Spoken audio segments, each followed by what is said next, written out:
రైతు బంధు పంపిణీ షురు. రైతు బంధు పంపిణీ స్టార్ట్ చేసిరుగా, అవగా గట్టటితో ఇయ్యొద్దా? రైతులకు ఆలస్యం అవుతుందని మీరేంటి?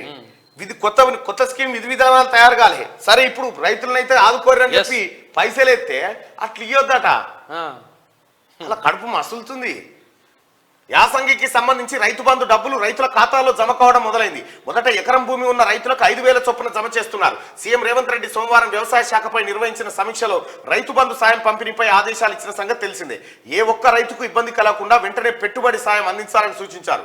రైతు బంధు కింద ఈ సీజన్ కు బీఆర్ఎస్ ప్రభుత్వం ఇచ్చినట్లుగానే ఎకరాకు 5,000 పంపిణీ చేయబోతా ఉన్నారు.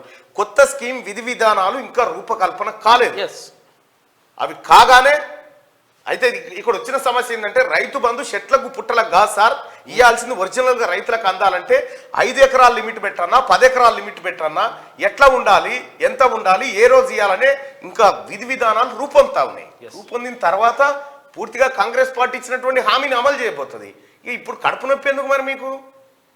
9.5 ఏళ్ల నుంచి లేని కడుపు నొప్పి ఈ 7 రోజులు అడుక్కొస్తుంది.